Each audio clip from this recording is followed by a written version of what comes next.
नमस्कार दोस्तों, आपका मेरे चैनल में स्वागत है। आज मैं आपको धरती माता की एक कहानी सुनाने जा रही हूँ। एक माँ थी, उसकी एक बेटी व एक बेटा दोनों छोटे छोटे थे। माँ गरीब थी, वह मजदूरी करके अपना गुजारा चलाती थी। धीरे धीरे बच्चे बड़े होने लगे, बेटी शादी के योग्य होने लगी। माँ बूढ़ी हो गई थी। माँ ने बेटे से कहा, बेटा तेरी बहन बड़ी हो गई है, अतः तुम्हारे जैसा घर वर देखकर उसकी शादी करा देना। ऐसा कहकर माँ तो कुछ दिनों में ही मर गई। भाई गांव गांव घूमा, लेकिन बहन के योग्य कोई वर नहीं मिला। वह घूम घूम कर थक गया। बैठे बैठे उसने सोचा कि मैं ही क्यों न इससे साथ शादी कर लूँ। ऐसा सोचकर वो चुंडी और सामान ले आया। बहन ने कहा, भाई ये सब सामान क्यों लेकर आए हो। भाई बोला, तेरी शादी है, मोहल्ले वालों ने बहन से कहा कि तुम्हारे भाई ही तुमसे शादी कर रहा है।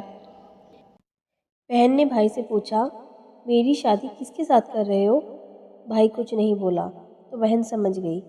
उसने एक लोटा लिया, चुनरी ली और चप्पल पहनकर जंगल में रवाना हुई। गाय के कवालों ने पूछा, वन में क्यों जा रही हो बेटी। वह कुछ नहीं बोली। वन में जाकर धरती माता को पुकारने लगी। बोली, हे माँ, तू ही मेरी लाज रखना, नहीं तो अन्याय हो जाएगा। मैं क्या करूं? मुझे अपनी गोद में ले लो, नहीं तो यहाँ पर मर जाऊंगी।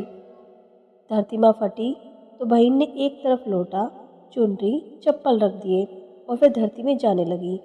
इतने में दौड़ता हुआ भाई वन में आया और ग्वाला से पूछा कि उसकी बहन किस तरफ गई है। ग्वालों ने कहा, तेरी बहन उधर गई है।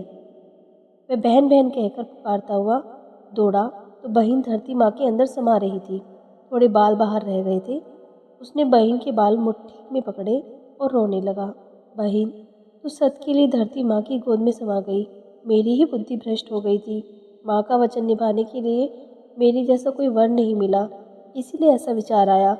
पर धरती माँ ने सत्य के लिए बेटी को अपने में समा लिया। जो बाल बाहर थे वो दूब हो गए।